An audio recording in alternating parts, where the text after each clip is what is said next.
ำท่าว้าใช่ไหมเราข้ามมาลุ่มน้ำจระเข้3,000แล้วค่ะเพราะว่าเมืองอูทองนี่เป็นเมืองที่อยู่ริมแม่น้ำจระเข้3,000ซึ่งต้นน้ำจระเข้3,000นี่ก็จะมาจากทางฝั่งของเมืองการแล้วก็จะลงมารวมกับท่าว้าท่าคอยตรงใต้เมืองอูทองนะคะซึ่งไอ้บริเวณที่ลำน้ำสองสายมาบรรจบกันเนี่ยมันก็จะมีเมืองอู่ทองซึ่งเป็นเมืองสำคัญสมัยทวารวดีเกิดขึ้นตรงนี้ชัยภูมิดีมากหน้าเมืองเป็นแม่น้ำนะคะแล้วก็เป็นจุดรวมของแม่น้ำซึ่งมาจากทางฝั่งตะวันออกก็คือตัวท่าว้าฝั่งตะวันตกก็คือจระเข้3,000หลังเมืองเป็นภูเขาค่ะฮวงจุ้ยดีค่ะบนภูเขาก็จะมีของสำคัญที่เจออย่างที่คุณปรัชญาเล่าให้ฟังมีเจดีย์มีพระมีอะไรต่างๆนะคะทีนี้เราอยู่ที่โบราณสถานนอกเมืองแต่ว่าไม่ได้อยู่ฝั่งที่เบประชิดเขาแต่ว่าออกมาทางข้ามแม่น้ำจระเข้3,000จากตัวเมืองมาแล้วก็จะมาเจอเจดีย์ซึ่งเราเรียกกันว่าเจดีย์หมายเลข1ตามลำดับการสำรวจพบนะคะเวลาเจออันไหนก่อนแล้วเนี่ยก็เรียกตามหมายเลขนะคะเพราะว่าเจดีย์บางมันเจอหลายๆองค์เนี่ยเราไม่รู้จะตั้งชื่อเรียกยังไงตั้งชื่อเรียกตามหมู่บ้านก็หมู่บ้านหนึ่งอาจจะมีหลายเจดีย์ก็เลยให้เป็นหมายเลขแต่ว่าเจดีย์องค์นี้เนี่ยชาวบ้านก็เรียกเจดีย์วัดปราสาทบ้างเจดีย์วัดช่องลมบ้างแล้วแต่เรียกแต่ว่าขอให้รู้ว่าหมายถึงเจดีย์องค์นี้ก็คือเจดีย์หมายเลข1นะคะเจดีย์องค์นี้เนี่ยเขาสำรวจเจอตั้งแต่ประมาณช่วงปี2478 สมัยราชบัณฑิตแต่นั้นยังไม่มีกรมศิลปากรยังทำงานแบบอยู่ภายใต้ราชบัณฑิตนะคะก็มีการเข้ามาสำรวจทำผังเมืองอูทองสมเด็จกรมพระยาดำรงราชานุภาพก็เสด็จเข้ามาในช่วงเวลานั้นแต่ว่าการเข้ามาทำงานโดยการแบบทำงานทางวิชาการขุดค้นขุดแต่งศึกษาจริงๆเนี่ยเริ่มประมาณปี2502แต่เจดีย์องค์เนี้ยขุดครั้งแรกปี2509นะคะแล้วก็มีการบูรณะแล้วด้วยในช่วงเวลานั้นโดยที่กรมศิลปากรก็จะมีพันธลักษณ์แล้วก็นักโบราณคดีก็คือคุณสมศักดิ์รัตนกุลซึ่งท่านเสียชีวิตไปแล้วแล้วก็ตอนที่ขุดแต่งเจดีย์องค์เนี้ยได้เชิญศาสตราจารย์ชองบอสริเย่เข้ามาร่วมสังเกตการช่วยขุดค้นประมาณสักสัปดาห์หนึ่งมั้งที่อาจารย์ชองบอสริเย่เข้ามานะคะมาช่วยให้คำแนะนำเรื่องการขุดเพราะว่าเรื่องการขุดแต่งทางโบราณคดียุคนั้นนะบ้านเรายังเป็นของใหม่ยังเป็นเรื่องใหม่ๆซึ่งองค์ความรู้เราเนี่ยบางทีก็ยังไม่มีนะคะแล้วก็การทำงานในช่วงเวลานั้นมันก็เลยมียังมีเขาเรียกรายละเอียดการทำงานซึ่งอาจจะไม่ได้เก็บข้อมูลทางวิชาการหลายๆส่วนนะคะก็มีการขุดไปแล้วบูรณะไปแล้วทีนี้มันก็ยังมีข้ออะไรที่เรายังติดใจสงสัยและนี้ด้วยความที่มันบูรณะไปแล้วหลายปีก็ประมาณเกือบ60 ปี50 กว่าปีเนี่ยมันก็ชำรุดทรุดโทรมนะคะแล้วก็เทคนิคการบูรณะสมัยนั้นเนี่ยเขาไม่ได้ไปแตะกับตัวโครงสร้างเดิมมากก็คือรู้ว่าแนวโบราณสถานที่ขุดเปิดเนี่ยเจอรูปร่างหน้าตายังไงเขาก็จะจับแนวแล้วก็ก่อเสริมไปเลยซึ่งถามว่าดีไหมในแง่ของการเข้ามาทำงานรุ่นหลังของเรานะถือว่าดีเพราะว่าเขายังรักษาของเดิมไว้อยู่ข้างในแต่เราจะต้องมาจัดการสกัดอะไรออกแต่สิ่งที่มันเป็นข้อที่ไม่ดีก็คือเขาใช้ปูนซีเมนต์ซึ่งมันก็ทำให้ความเค็มของปูนเนี่ยเข้าไปกัดก่อนตัวอิฐโบราณทำให้มันเสื่อมสภาพมันก็จะมีข้อดีข้อเสียแต่ถ้าถามว่าคนทำงานรุ่นหลังแบบเราเข้ามาเนี่ยเราชอบแบบเนี้ยเราชอบอะไรที่แบบคือปอกของที่เขาแบบซ่อมเข้าไปแล้วไปยังเจอของเดิมอยู่พอให้จับแนวศึกษาได้ถ้ารุ่นนั้นเขาศึกษาขุดค้นแล้วเขาสันนิษฐานผิดยังไงเราก็ยังมาแก้ไขได้เพราะว่าของเดิมมันยังอยู่แต่ว่าอันนี้ก็คือเราอยากออนไลน์ป่ะเนี่ยไม่คือ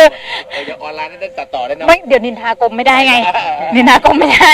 ก็คือไอแนวการบูรณะรุ่นหลังๆของเราเนี่ยจริงๆเราก็รู้สึกว่ามันก็มีข้อเสียในระยะยาวเหมือนกันเพราะว่าถ้าเราทำงานพลาดหมายถึงว่าขุดค้นขุดแต่งออกมาแล้วมีอะไรที่มันไม่เคลียร์แล้วเราใช้ข้อสันนิษฐานมากไปหน่อยในการที่จะใส่แบบสมมติว่าไออันเนี้ยมันมีหรือไม่มีก็ไม่รู้หลักฐานไม่ชัดเลยไอชุดเนี้ยแล้วเราคิดว่าอ่ะมันมีเราเติมเข้าไปเนี่ยแล้วมันมีการแบบรื้อแนวบางส่วนเพื่อก่อเสริมเนี่ยเข้าไปเนี่ยต่อไปเนี่ยถ้าในอนาคตเนี่ยจะกลับมารื้อฟื้นศึกษาเนี่ยหลักฐานดั้งเดิมมันโดนปรับเปลี่ยนรูปแบบไปพอสมควรมันก็เป็นข้อเสียของงานบูรณะรุ่นนี้เหมือนกันซึ่งพยายามจะบูรณะเพื่อให้คนที่เข้ามาดูเนี่ยเข้าใจมากขึ้นแต่ว่าอีกทางหนึ่งมันก็คือทำให้หลักฐานดั้งเดิมเนี่ยมันโดนปรับปรุงโดนอะไรเนี่ยเพราะฉะนั้นเนี่ย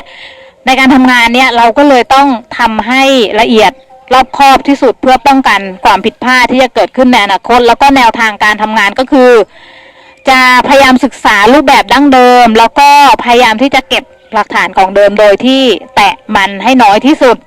โดยที่เน้นไปในเรื่องของการใส่โครงสร้างเพื่อเสริมความมั่นคง แต่ว่าเราจะพยายามไม่ไปลื้อไปแบบใส่อะไรที่มันเป็นของทดแทนที่เป็นของใหม่เข้าไปมาก ยกเว้นที่เราเห็นแล้วชัวร์แน่ๆว่าเจดีย์องค์นี้มีชั้นบัวแบบนี้แน่นอนมีหลักฐานให้เห็นถึงจะเติมเข้าไปให้คนได้ดูง่ายขึ้นนะคะอันนี้ก็จะเป็นแนวทางการทำงาน อย่างที่บอกไปแล้วว่าที่เนี่ยเขาบูรณะมาแล้วช่วงปี09ถึง11แต่ทีนี้เนี่ยมันก็สุดโทรมลงไปปีนี้ก็เลยกลับเข้ามาทำงาน ทีนี้ปัญหาของการกลับเข้ามาทำงานก็คือ มันมีงานที่เป็นก่อซีเมนต์แบบที่เราเห็นข้างล่างเนี่ยก่อหุ้มไว้หมดเลยเขาบูรณะตามแบบที่เขาเข้าใจในรุ่นนั้นนะคะ ทีนี้พอเราจะเข้ามาเนี่ยตอนแรกเราก็ทำแบบบูรณะโดยรักษาข้อมูลเดิมที่เขาเคยศึกษาไว้ก็คือเจดีย์องค์นี้มีการก่อสร้างในสมัยทวารวดีเป็นศิลปกรรมแบบสมัยทวารวดีนะคะก็ประมาณพุทธศตวรรษที่12-13เราๆนั้นนะคะแล้วก็มีการซ่อมในสมัยทวารวดีครั้งหนึ่งข้อมูลเดิมที่เขาเจอจากการขุดแต่งเขาก็บอกไว้เสร็จแล้วเนี่ยมันคงโดนทิ้งร้างเป็นเนินดินเนินเจดีย์ซึ่งรุ่นอยุธยาเนี่ย